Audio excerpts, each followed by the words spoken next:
Kapal selam kelas Typhoon merupakan salah satu pencapaian teknis paling monumental dalam sejarah industri maritim dan militer Uni Soviet.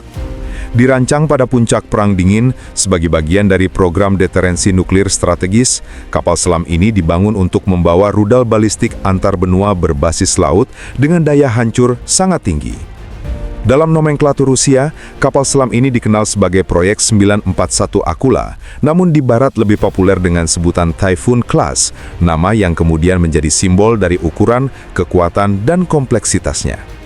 Pengembangan Typhoon dimulai pada akhir 1960-an hingga awal 1970-an, ketika Uni Soviet membutuhkan platform penyebaran rudal generasi baru yang lebih besar, lebih senyap, dan mampu beroperasi di bawah es kutub utara untuk meminimalkan kemungkinan deteksi. Tujuan utamanya adalah memastikan bahwa kemampuan serangan balasan Soviet tetap terjaga, bahkan jika terjadi serangan nuklir mendadak dari pihak lawan. Untuk mencapai visi ini, para insinyur Soviet mengadopsi pendekatan desain yang tidak konvensional, termasuk konfigurasi lambung ganda besar yang terdiri dari dua badan tekanan utama yang dipasang sejajar, bukan satu tabung pusat seperti kapal selam pada umumnya. Dengan panjang mencapai sekitar 175 meter, lebar 23 meter, dan bobot selam penuh lebih dari 48.000 ton, Typhoon tercatat sebagai kapal selam terbesar yang pernah dibuat manusia.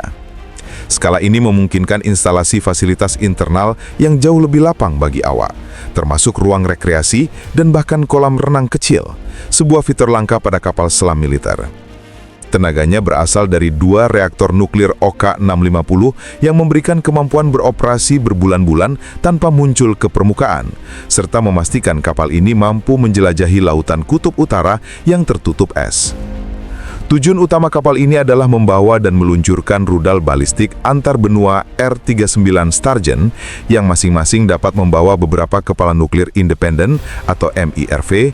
Rudal-rudal ini ditempatkan dalam tabung peluncur vertikal yang berada di antara dua badan tekanan utama, memberikan stabilitas struktural sekaligus memaksimalkan volume ruang internal. Sistem navigasi dan sonar modern pada zamannya juga dipasang untuk menciptakan platform strategis yang sulit dilacak oleh sistem deteksi musuh.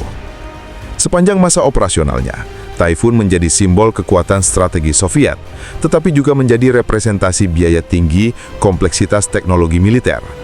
Setelah runtuhnya Uni Soviet pada 1991, biaya pemeliharaan Typhoon terbukti sangat membebani ekonomi Rusia yang tengah mengalami krisis. Selain itu, program modernisasi rudal Angkatan Laut Rusia mulai beralih ke rudal dan kapal selam generasi baru yang lebih efisien seperti kelas Borei dengan rudal Bulava. Akibatnya, sebagian besar Typhoon dipensiunkan dan dinonaktifkan secara bertahap. Hingga abad ke-21, hanya satu unit, Dmitry Donskoy atau TK-208, yang sempat dipertahankan dalam status operasional terbatas untuk uji coba rudal Bulava. Namun perannya tidak lagi sebagai bagian inti dari armada deterensi Rusia, melainkan sebagai platform eksperimental. Kapal itu akhirnya dinonaktifkan sepenuhnya pada 2023-2024, menandai akhir era kapal selam terbesar yang pernah beroperasi. Kelas Typhoon tetap menjadi ikon teknologi maritim dan simbol kecanggihan sekaligus ambisi era Perang Dingin. Keberadaannya mencerminkan lanskap strategis global yang syarat ketegangan, di mana ukuran, kekuatan, dan daya hancur menjadi bagian dari persaingan geopolitik yang intens. Meski tidak lagi beroperasi, Typhoon tetap menjadi subjek studi dan kekaguman dunia karena rancangan teknisnya yang langka, inovatif, dan sulit ditiru. Warisan teknologinya masih dipelajari oleh para ahli karena memperlihatkan bagaimana suatu negara dapat merancang kapal selam raksasa yang tetap mampu beroperasi secara senyap dan stabil di lingkungan paling ekstrim di planet ini. Keberadaan Typhoon pada masanya bukan sekedar tentang kekuatan militer, tetapi juga tentang bagaimana suatu bangsa memproyeksikan pengaruh dan menjaga keseimbangan kekuatan global.